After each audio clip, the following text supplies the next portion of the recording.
Hello and welcome.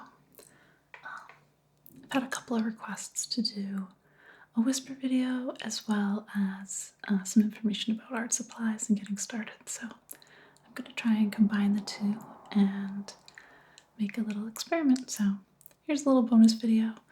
Hope you enjoy.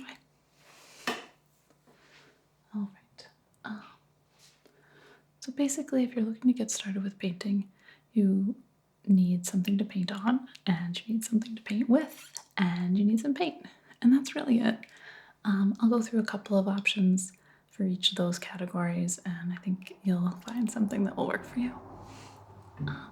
Really, and I would also say that in the beginning, you're going to find that, there's going to be things that you like and things that you don't like, and, starting is how you're going to find out what those are. So this will give you some ideas anyway. To paint on, I'll start with that one. You can use, I've been using these little cheap budget canvases. They are sold in 5-packs, so you don't have to worry about spending a lot on those. That's if you're in the US. I'll put a link, but you can get them in Michael's. You can also buy them on Amazon. I'll put links to anything I can find for you in the description, but we'll try and keep it simple. These, and they do come in black or in white.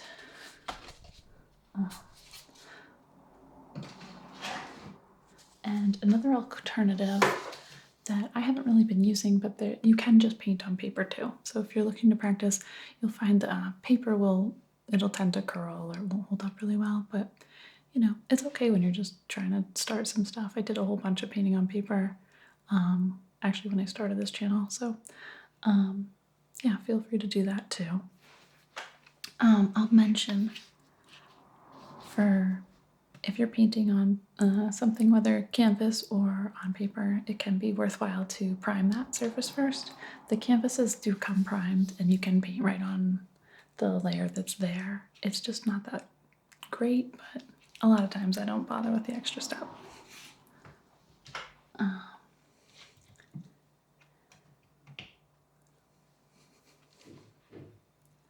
right, and for paints, I would suggest starting with just basic primaries. You can get this brand I've been using a lot of is Liquitex Basics. They're kind of like student grade paints, but they're like kind of decent student grade paints.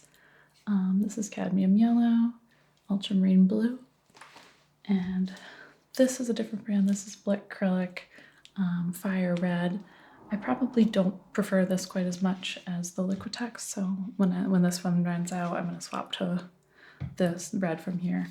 And then I use a lot of white, so I would say, if you're going to go bigger on one size, the white is a good one. This is also Liquitex Basics, to titanium white.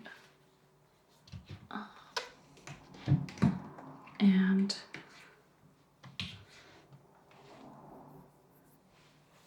something that people have different opinions about using black. I don't use a black when I paint. I will use 2 opposite colors and just mix those together and make my own. I find that it just gives a little bit more richness to the color overall. So you can, do green and red or blue and orange, are usually the 2 mixes that I'll make. So if you buy one other color or 2 other colors, I do think an orange and a green can be really handy. This is phthalo green, and this is cadmium orange.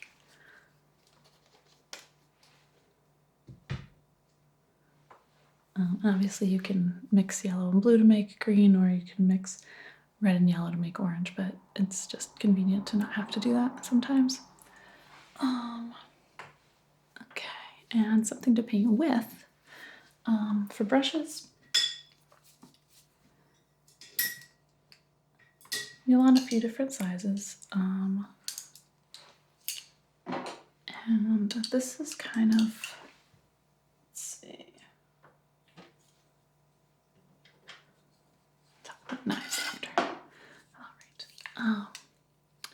So for brushes, I'm often using like a 2-inch foam brush just to lay down a base layer. You can mix some paint and water and just put down a quick layer just so you're not working on top of your regular canvas color. I find that works really well. And then a lot of times I'll block out colors with this 1-inch flat brush.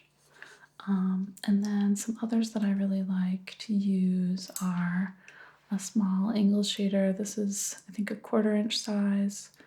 And this is a 3/8 Filbert. And I'll put links to similar brushes or if maybe these exact ones in the description if I can't find them. But and this is a little 1/8-inch Filbert. These are similar to the flat brush, except they're slightly rounded overall on the top, so you get just a little bit less of a hard edge on them, which I kind of like for a lot of detail work. And then this one, a little shader brush, just has a little tip, so this can be nice if you've got really sharp details you want to make. I don't think I used that at all on this painting, but on other ones where I've got more sharp look, I use this a lot too. And yeah, this is just a 1/4-inch shader. And fan brush should probably get a mention because it's really fun and you can do, leaves and trees and, it just has it's just a fun brush to use. So consider one, but I don't use it all the time. And then obviously you also have the option to paint with palette knives. And if you do paint with a palette knife, well, actually, even if you don't paint with a palette knife, you'll probably want a palette too.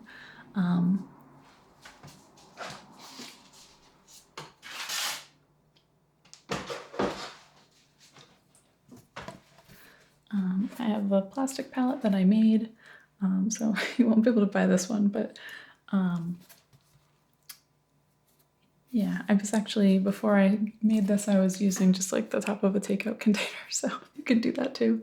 I can link a plastic palette in the description too, but basically you just want something flat that you can clean, and that's about it.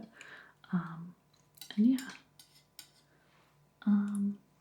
Knives, these are just little cheap knives I got on Amazon. They're, I think, yes, Conda brand. I think it was like $6 for a pack of them. I have some other ones that are like kind of old yard sale finds and other things I've had around, but these are the main ones I've been using, and they do fine. If you do use a palette knife, I didn't talk about medium before, but I would say that you might want to get some gel medium. So what medium is it's basically like paint without the color. So it's the part that makes the paint stick together. And what you can do is you can add a little bit to your paint and it just makes the paint thicker, it'll flow more. If you're painting with a brush and you're just getting started, honestly, I wouldn't deal with it. But if you're using a knife, you'll find that you go through a lot of paint. And so this can just help you stretch your paint a lot further, and it will give you more thickness to work with the knife. Yeah, so I think that should be a good intro. Again, I'll put some links in the description that'll hopefully be helpful, and I may, if I forgot anything, which I probably did, I'll try and put some extra good info in there.